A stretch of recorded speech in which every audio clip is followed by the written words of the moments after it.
দেশের অন্যতম ধর্মীয় বক্তা মুফতি আমির হামজা সম্প্রতি ঢাকা বিশ্ববিদ্যালয়ের একটি হলে দীর্ঘদিন আজান দিতে না দেওয়া এবং জাহাঙ্গীরনগর বিশ্ববিদ্যালয়ে শিক্ষার্থীদের সকালে মদ দিয়ে কুলি করার মতো বিতর্কিত বক্তব্য দিয়ে আলোচনায় আসেন তিনি। পরে অবশ্য ক্ষমাও চান। তবে আমির হামজার এমন বক্তব্য দেওয়া এবং পরে ক্ষমা চাওয়ার ঘটনা নতুন কিছু নয়। এর আগেও বিতর্কিত মন্তব্য করে সমালোচনার মুখে পড়েছেন তিনি।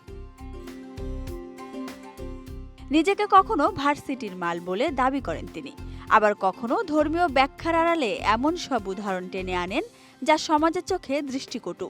এছাড়া সামাজিক পরিপ্রেক্ষিতে দিয়েছেন এমন সব মন্তব্য যা অনেকের চোখেই উস্কানিমূলক, বিভাজনমূলক কিংবা অসম্মানজনক। ২০২৪ সালের আগস্ট মাসে সিঙ্গাপুরে এক ওয়াজ মাহফিলে আমির হামজা বলেন, আমরা মুসলমানরা অন্য ধর্মের সঙ্গে মেলামেশা করতে পারি না, আমাদের সন্তানদেরও ওদের মতো হতে দেওয়া যাবে না। এই বক্তব্যের জেরে সরব হয়ে ওঠেন সিঙ্গাপুরের স্বরাষ্ট্র মন্ত্রণালয়। এ বক্তব্যকে তারা সরাসরি বিভাজনমূলক ও উস্কানিমূলক বলে আখ্যা দেয়। আরেক ওয়াজে মা হাওয়া আলাইহিসসালামের সৌন্দর্য বোঝাতে গিয়ে তিনি নাম টানেন ভারতীয় অভিনেত্রী রাশমিকা মান্দানার। তার ভাষায়, চেহারার কাটিংয়ে এখন ১ নম্বরে আছেন রাশমিকা মান্দানা। এর চেয়ে শতগুণে সুন্দর ছিলেন মা হাওয়া আলাইহিসসালাম। সামাজিক যোগাযোগ মাধ্যমে এর ব্যাপক প্রতিক্রিয়া হয়। সমালোচনার মুখে পরদিনই প্রকাশ্যে ক্ষমা চান হামজা। পরিচালক মোস্তফা সরোয়ার ফারুকী অন্তর্বর্তী সরকারের উপদেষ্টা হলে সামাজিক মাধ্যমে ছড়ায় তিনি বরখাস্ত হয়েছেন। এক মাহফিলে হামজা এ বিষয়েও কথা বলেন। তিনি বলেন, ওর বউ মুজিবের স্ত্রীর চরিত্রে অভিনয় করায় ওর উপদেষ্টা পদ চলে গিয়েছে।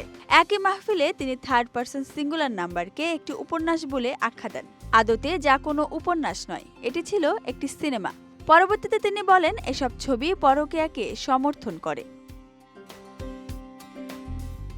ঢাবির ডাকসুতে শিবিরপন্থী জয়ের পর হামজা বলেন, ১৬ বছর ধরে মহসিন হলে আজান দিতে দেয়নি জালেমরা। ছাত্রলীগের ভাইদের ঘুমের ডিস্টার্ব হবে বলে ফজরের আজান দিতে দিত না তারা। এবার ডাকসুতে শিবির প্যানেল জয়ী হওয়ার পর দিনই আজান আরম্ভ হয়েছে। আর তার এই বক্তব্যের পরেই বিশ্ববিদ্যালয়ের শিক্ষার্থীরা ক্ষুব্ধ প্রতিক্রিয়া দেখান। এর পরপরই নিজের ভুল স্বীকার করেন আমির হামজা।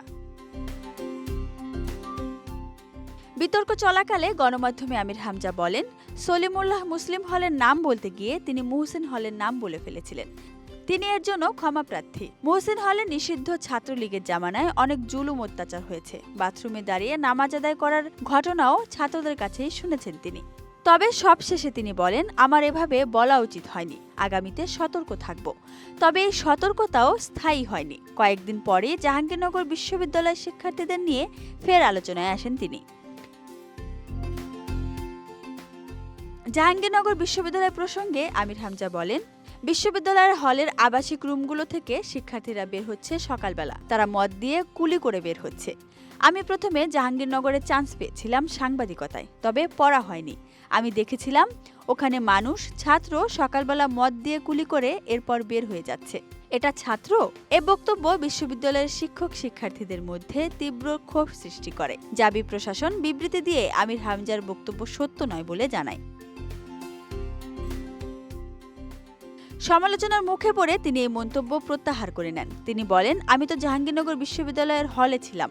ওই ক্যাম্পাসে কি হতো সবাই জানে। আমি কি অপরাধ করলাম? এখন বলেছে মদের বোতলে পানি খায়। আমি কি জানি যদি তাই হয়? তার জন্য আমি দুঃখিত।